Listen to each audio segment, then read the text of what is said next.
Physical yoga should be taught accompanied by a study of human anatomy, the basics at least, so that we know exactly what we are doing with our body and what areas are affected by any particular asana. With this diagram, we can take a close look at the bones and muscles that are used in yoga. So, our first rotation, as you remember, in the previous video, was the rotation of the head. We can determine the axis of the head at roughly the C4, C5 vertebrae, or cervical vertebrae. Next, the shoulder girdle.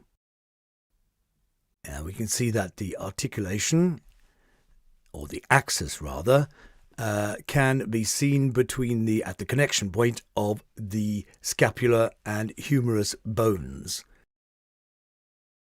The elbow joint, allowing for flexion of arm and lifting up weights, supporting the body and so on.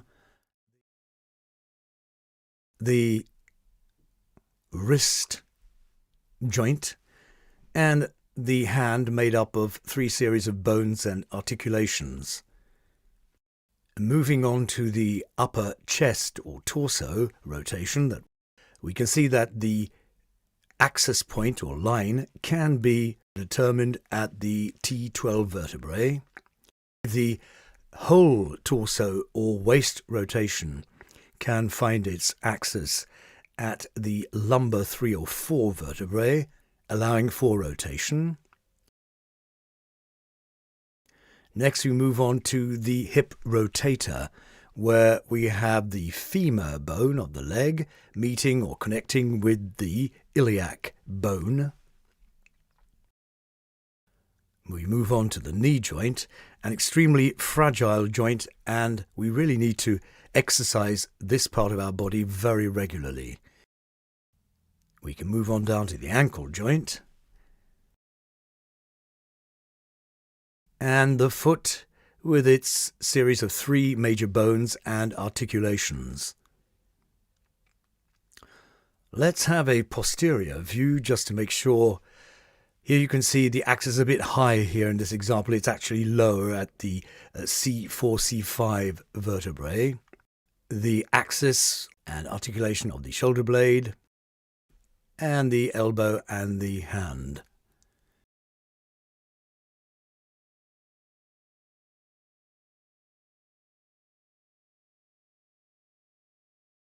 Once again, the upper torso or chest rotation. Next, the whole torso or waist rotation around about the lumbar 3-4 vertebrae.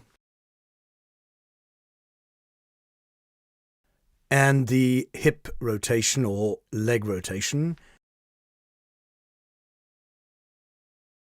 The knee joint, the ankle joint. So in this diagram we have the muscular makeup of the body, and our first rotation, the head rotation with its axis there. The shoulder girdle, the muscle mostly engaged is the deltoid muscle.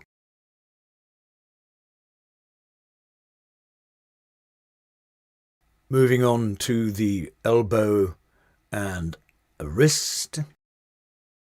Flexion of the arm and a wrist, of course. The upper chest, torso or thorax rotation with its axis here at the T12 vertebrae. The whole torso or waist rotation with its axis here at the lumbar vertebrae. The hip rotator, the knee, and the ankle. This chart features the main muscles or superficial muscles of the body. We will be looking at deeper muscles and tendons in further video clips as we progress with our practice and instruction.